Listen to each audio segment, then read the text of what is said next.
अस्सलाम वालेकुम व्यूअर्स, मैं हूं समीना पाशा और आज मेरे साथ मौजूद हैं पाकिस्तान तहरीक इंसाफ की ब्रेव गर्ल सनम जावेद खान।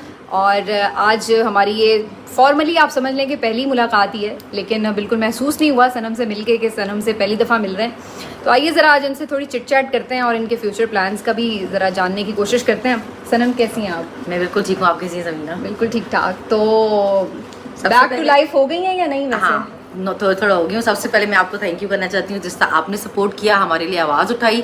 मैं हमेशा कहती हूँ इससे कोई फ़र्क नहीं पड़ता कि आप किस पार्टी की हो, आप में अगर इंसानियत है ना तो आपको सपोर्ट करना चाहिए था। जो ख़वातीन के साथ हुआ आपको उसके लिए आवाज़ उठानी चाहिए थी और आप हमेशा हमारे लिए बोली हैं, आपने हमें सपोर्ट किया है, इसके लिए आपका बहुत बहुत शुक्रिया। You welcome. और बिल्कुल आपने खुद ही उस बात का जवाब भी दे दिया कि हमारा सहाफ़ियों का नॉर्मली किसी पार्टी से ज़ाहिर ताल्लुक़ नहीं होता। ये ज़रूर है कि बाज़-औक़ात किसी का मौक़िफ़ हमें ठीक लग रहा होता है, किसी का गलत लग रहा होता है और ये बदलता भी है विद टाइम। लेकिन असल चीज़ ये है कि जहाँ कहीं जुल्म हो, ज़्यादती हो, तो असल सहाफ़त यही है कि उसको मेंशन किया जाए। तो बिल्कुल हमने सिर्फ अपना काम ही किया। लेकिन आज थोड़ी सी चिट चैट ज़रा सनम से हम डिफरेंट करेंगे। सनम, बहुत से लोग इस बात पे आजकल बात करते हैं कि जी आप जब काम कर रही नहीं थी अभी इस तरह से जेल से वापस जब आई हैं, तो उससे पहले भी जब आप टिकटॉक वगैरह बनाती थी तो तनकीद बड़ी होती थी कि जी आप बहुत बोल्ड बात करती हैं और इस तरह से। आपको लगता है जेल में रहने के बाद कोई चेंज आया आप में? नहीं, देखिए मैं पहले भी ये कहती हूँ कि जब आपके साथ हालात नॉर्मल नहीं होते तो फिर आपकी बात भी नॉर्मल नहीं होती। अगर आपको शौक है लोगों से बहुत इज्जत वाले अल्फाज सुनने का तो उनके साथ अपना रवैया ठीक रखें ना। अगर आपका रवैया ठीक नहीं है तो अल्फाज दूसरों के, अब हम कोई पागल तो नहीं है कि हमारे साथ किसी का रवैया बहुत अच्छा और हम फिर भी उसको गालियां दे रहे होंगे आगे से। आप अपने बारे में बात नहीं करते, अब सिर्फ एक साइड की स्टोरी सुनाते हैं ना कि जी हमसे बदतमीजी क्यों की वो भी बताए ना। अभी अगर हमें कोई कुछ नहीं कह रहा तो हम करते हैं किसी से बदतमीजी, और किसी से क्यों नहीं करते? अगर कोई हमें मार रहा है तो हम उसको जवाब में फूल तो नहीं भेज सकते ना। और मेरा हमेशा से ये बात रही है, मैं हमेशा बहुत बोल्ड बोलती हूँ इसलिए क्योंकि मुझे ऐसा लगता है कि हमारा हक है, हम एक टैक्स पेयर है, हम पाकिस्तानी हैं, हम लोगों से सवाल कर सकते हैं। जो गवर्नमेंट है उसका काम ही होता है जवाब देना ना। गवर्नमेंट पे हौसला होना चाहिए कि तनकीद बर्दाश्त करे।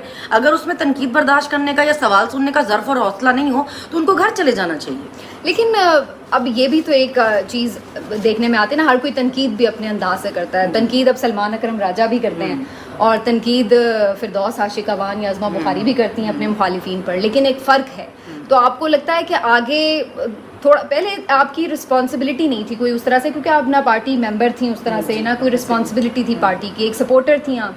अब आप बाकायदा एफिलिएटेड हैं एक पार्टी के साथ और आपकी कही हुई बात का मतलब है कि पीटीआई की पॉलिसी है, पीटीआई ये कह रही है, पीटीआई से वाबस्ता सनम कह रही है। तो अब वो रिस्पॉन्सिबिलिटी आप समझती हैं कि आप लेके कैरी करेंगी या उसी तरह आपने देखिए अभी वो ये होता है ना कि जिस तरह अभी हम कोशिश तो बहुत करते हैं कि भी कोई ऐसी बात ना हो कि जो किसी को बुरी लगे, जिससे कोई अफेंड हो, लेकिन फिर उस पर भी लोग खुश नहीं होते ना। फिर वो कहते हैं कि देखा इसका तो पूरा लहजा ही बदल गया है, ये तो डील करके आ गई है, ये तो कॉम्प्रोमाइज हो गई है।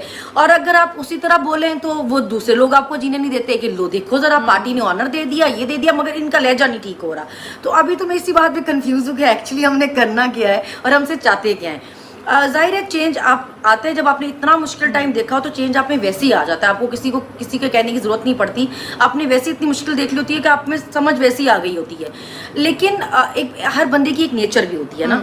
अभी अगर हमारी पार्टी भी देख लें तो शेर अफजल मरवत का जो होगा वो बिल्कुल डिफरेंट होगा और सलमान अकरम राजा का बिल्कुल डिफरेंट होगा। लेकिन इसका मतलब ये नहीं कि किसी एक में काबिलियत कम है। हर बंदा डिफरेंट है एक दूसरे से, क्योंकि अल्लाह ने मुख्तलिफ बनाया ना, और हर बंदे की काबिलियत एग्जैक्टली। अभी किसी की पर्सनैलिटी ऐसी है कि वो अपने बोलने से लोगों को मोटिवेट कर सकेगा, किसी की ऐसी होगी वो घर से निकलेगा तो लोगों को निकाल लेगा, किसी का काम होगा कि उसको इंतजामिया देखनी होगी। हर कोई अपना अपना, देखिए अगर हर बंदा एक जैसा काम करेगा तो कैसे होगा?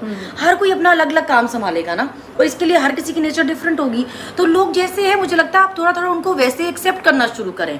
नेचर हर किसी की डिफरेंट होगी, लहजा हर किसी का डिफरेंट होगा। आपने ये देखना है कि पार्टी से खान से लॉयल कौन है, तो उसमें आप फिर लोगों को जैसे उनको वैसे एक्सेप्ट करें। कितना पढ़ी हुई है सनम? मैंने मास्टर्स किया है हिस्ट्री में। अच्छा, हिस्ट्री में? मेरे अब्बू कहते हैं कि मेरी बेटी ने हिस्ट्री में तारीख में मास्टर किया मगर तारीख से कुछ नहीं सीखा।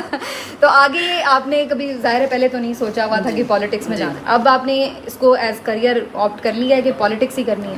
جی مجھے ابھی تو یہ ضد ہے نا کہ اگر آپ ہمیں یہ بتا رہے ہیں کہ کیونکہ دو خاندان ہی ہیں جن کے پاس کوئی کاپی رائٹس ہیں پالیٹکس کے، کہ ان کی نسل در نسل بچوں کے بچوں کے بچوں کے بچوں نے آگے آ کے پالیٹکس جوائن کرنی ہے اور ان کو کوئی کریکٹر سرٹیفکیٹ نہیں بانٹے گا. لیکن اگر ہم ایسے کچھ سوچنا چاہیں تو سب سے پہلے ہمارے لیے تو کریکٹر سرٹیفکیٹ نکلے گا کہ بھائی تم لوگ تو صحیح گھروں کی نہیں ہو، تمہارا کام ہی کیا سیاست میں. تو پھر اگر آپ ہمیں یہ بتانا چاہ رہے ہیں کہ یہ کوئی ایک خاندان کر سکتا ہے یا دو خاندان کر سکتے ہیں تو پھر اس کو ہم نہیں مانتے، پھر اب ہم بھی کریں گے. اچھا، تو اس کا مطلب آپ نے طے کر لیا کہ اب سیاست ہوگی اور وہ ڈنڈے کی چوٹ پر صحیح طریقے سے ہوگی. اچھا، تو پھر اس کا مطلب ہے کہ ہم آگے ایکسپیکٹ کریں کہ آپ الیکشن کانٹیسٹ بھی کریں گی اور آگے کوئی اگر اور پورٹ فولیو بھی ملیں گے خان صاحب دیتے ہیں یا جو بھی پارٹی پالیسی ہوتی ہے تو وہ آپ پھر ایکسیپٹ کریں گے؟ میں نے تو ابھی بھی کنٹیسٹ کرنا تھا، میں تو سپریم کورٹ تک فائٹ کیا میں نے اپنا کیس، لیکن وہ مطلب عدالتیں آپ دیکھیں، آپ الیکشن سے 8 دن پہلے میرے پیپر ایکسیپٹ ہوئے. جتنی دیر میں ایک دوسری جگہ ٹکٹ چلی گئی ہوئی تھی، ان کی کیمپین ہو گئی ہوئی تھی، تو وہاں پہ ہم کیا ہی کر لینا تھا ہم نے. تو اس وجہ سے مطلب مجھے تو کنٹیسٹ کرنے میں زیادہ ہی مجھے انٹرسٹ تھا. تو بہت سارے لوگ آپ کی پارٹی کے یہ بھی کہتے ہیں کہ ہم اس لیے بھی ایکٹیو ہیں کہ خان صاحب جیل میں ہیں، پارٹی کرائسس میں ہے، ملک کرائسس میں ہے، تو جب چیزیں ذرا بیک ٹو نارمل ہو جائیں گی تو پھر ہم بھی بس ہمارا سیاست سے کیا لینا دینا، ہم پھر خداحافظ کر لیں گے.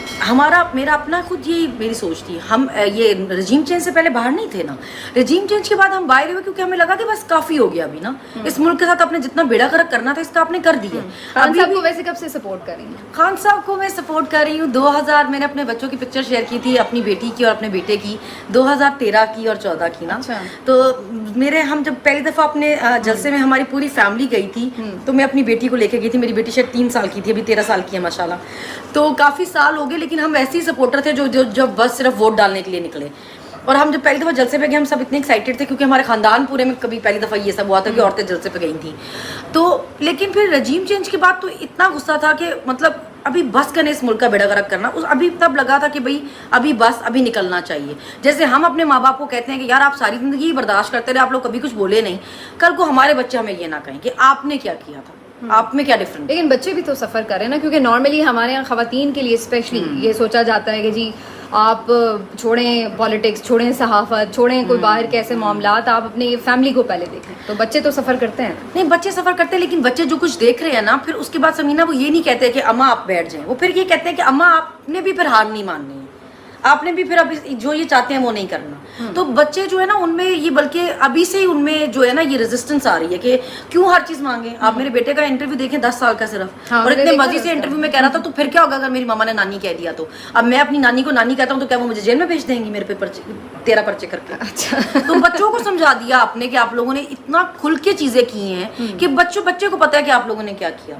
ہمارے بولنے پہ صرف ہم پہ دہشت گردی کے پرچے ہوئے ہیں، جنگ بغاوت کے پرچے ہوئے ہیں، تو کہ صرف بول رہے ہیں اور کچھ نہیں ہے. پاس کورٹ میں لے کے جاتے ہیں ویڈیوز کے، دیکھیں جی سر بول کیسے رہی تھی. تو لہجے کے پرچے تو نہیں نہ ہوتی، ابھی تک آئین میں تھے نہیں. تو دہشت گردی اب ہو سکتا ہے تعزیرات میں میں تو کہہ رہی ہوں اتنی ترمیمیں کر رہے ہیں، ایک ترمیم یہ بھی کر